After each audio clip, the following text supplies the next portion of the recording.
Hi, how are you guys doing? So, a couple of years after I passed out from my engineering, Steve Jobs made a kind of a ruckus with his commencement speech. And the two words that he used, the phrase that he used, stay hungry, stay foolish, became quite a craze. In fact, a year after that, a popular author from India, Rashmi Bansal, in fact, she became popular after writing the book titled Stay Hungry, Stay Foolish, and it became a bestseller in India.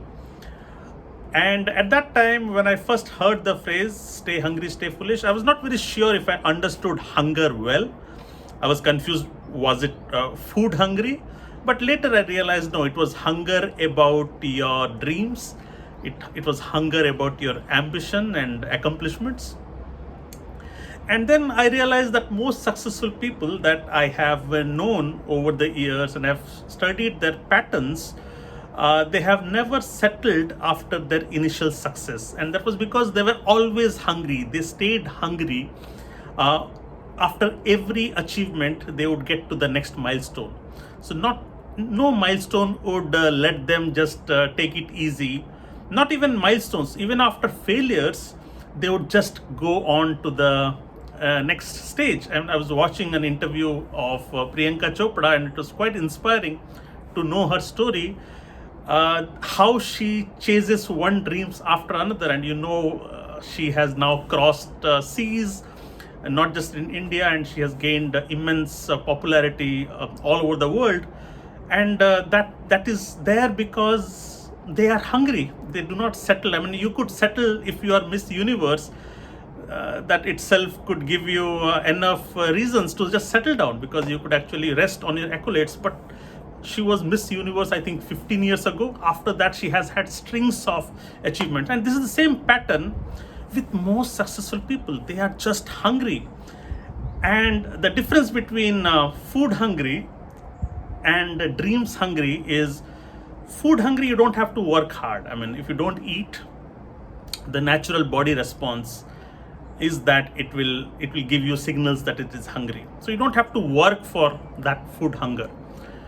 But for dreams hunger, to be hungry about your dreams and your aspirations, you have to actually work. And you cannot just, it does not happen as an automated response. But for most people, we start our lives being hungry, especially as we start our careers. We are younger, in our early 20s, we start hungry. But soon when we hit late 30s, when there are responsibilities that surround us, we start to take it slow. But the most successful ones, as I said, they are hungry till their deathbed. And this has also got to do with the concept of compounding. If you stay hungry long enough, okay, the longer you stay hungry in your life, the rewards of compounding are huge. And that's why the people who stay long enough, they just have massive success. So the people I work with, the people I coach with, the people I give talks to, I usually recommend them one thing, that every day when they wake up in the morning, just as you have thermometer to test your temperature, there should be a way for you to test your hunger as well. Every day morning when you wake up, test your hunger. Are you hungry? I mean, there could be days, occasionally 1 or 2 days, that your hunger is ebbing, which is fine. But if it is consistent that you're not hungry, then it's a red signal. Then it's a signal for you to step back, contemplate, and reflect. Why is it that you're not hungry? So I usually recommend a few things if you consistently see that your hunger levels are low. First thing is, see if the job that you are going to is a dead-end job. That means you do not foresee a future in your present job. So that means that is a good signal for you to step back and reflect, hey, do I need to make a new transition? Do I need to reimagine my future? So this is one, and then take those decisions around that. The second one is to remain hungry, is to surround yourself with people who are more hungry than you. And it works wonders. I'm not saying look at inspiration of people around the world who are hungrier and accomplishing great goals. Like if you watch Elon Musk, of course he's inspiring, but watching him is not relatable with you, because it might still seem that he's a man from another planet doing something great. Okay, so of course you will admire what he's doing, but he's not relatable, so it will not have an impact on your contribution to the world. So what has an impact is, what changes you, what impacts you, is when you see somebody around you that you can relate to, who is accomplishing great things and who is dreaming big.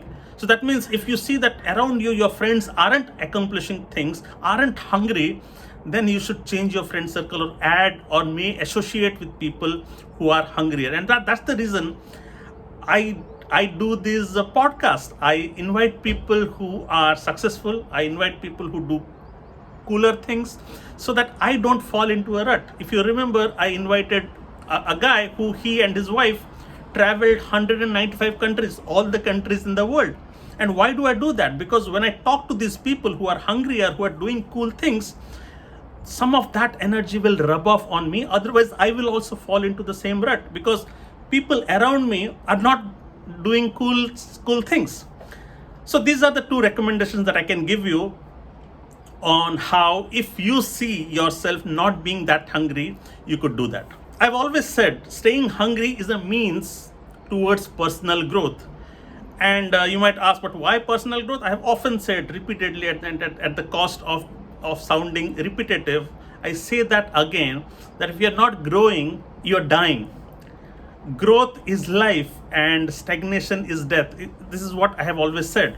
So here's something that I want you to do tomorrow. Tomorrow morning, when you wake up and face yourself in the mirror, ask yourself, are you hungry? Not food hungry, but are you dreams hungry? Thank you.